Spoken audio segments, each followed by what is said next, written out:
तो देखो बात है कब की, जब मैंने देखा था पहली बार गार्डियन ऑफ द गैलेक्सी। अब जब मैं देख रहा था तो इसकी वाइब थोड़ी टिपिकल साईफाई वाली लग रही थी, लेकिन इस वाइब को चेंज एक सॉन्ग ने कर दिया था।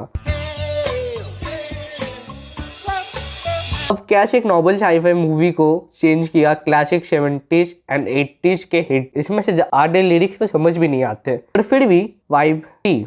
And guardian of the Galaxy की ट्रिलॉजी सबसे बेस्ट है बाकी फ्रेंचाइज से, एंड ये मैं बताऊंगा कैसे। जैसे कि मैंने बोला कैसे 70s एंड 80s का सॉन्ग को यूज किया एक साईफाई मूवी में, और तो इसके characters Star Lord, Gamora, Drax, Groot and Rocket, इतने कम टाइम में इन लोगों का बॉन्ड बन गया था। और लास्ट में नॉर्मल एंड जैसे कैरेक्टर है स्टार लॉर्ड डांस ऑफ करना, अब इसमें ह्यूमर थे जो कि एक्चुअली में फनी थे, और कैरेक्टर मूवी के वाइब के हिसाब से इसमें ह्यूमर फोर्स नहीं लगता।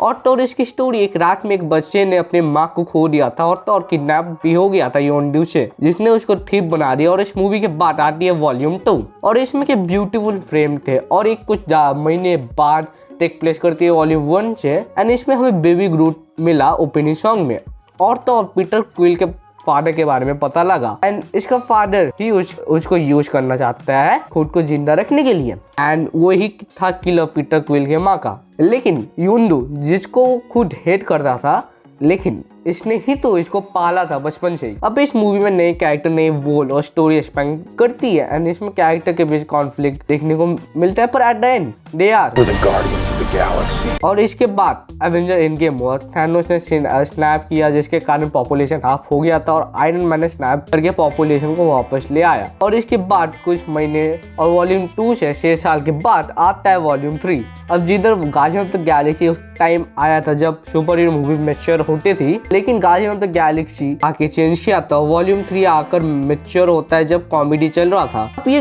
Guardian of the Galaxy volume 3 सबसे बेस्ट मूवी थी। फेज 4 की आफ्टर नो वे होम, ऑब्वियसली इसमें रॉकेट के पास के बारे में पता लगा, और इसके दोस्त लैला, टीफ एंड फ्लोर, और इसको जो एक नॉर्मल रैकून से रॉकेट रैकून बनाया है द हाई इवोल्यूशनरी। इस फ्रेंचाइज की सबसे बढ़िया बात है कि तुम्हें विलेन से एम्पैथाइज करने की कोशिश नहीं करती, बैक स्टोरी नहीं देता कि तुम जिसके कारण तुम फील करो कि दे आर इविल, एंड वो है जो इस फ्रेंचाइज के बारे में पसंद आती है। इसमें से कैसे रॉकेट होता है पूरा ट्रैक करते हो, पता लगता है कि after the incident of end game वो किधर रह रहे हैं, एंड पीटर की जिंदगी कैसी है तब इसको पता लगा कि वो इसकी गमोरा नहीं है। इसमें किसी को सैक्रिफाइस ना करना बोलना गलत होगा, क्योंकि रॉकेट की लैला, टीफ एंड फ्लोर मारे जाते हैं, पर हमें मेन लीड को सैक्रिफाइस तो ना कर इमोशनल करता है guardian of the Galaxy volume 3। अब देखो गार्डियन ऑफ द गैलेक्सी ऐसी मूवी है जो एवेंजर के बाद जिसका तुम्हें थीम पता होगा, और इस फिल्म के गाने जिसमें एक लिरिक्स ना समझ आने के बाद भी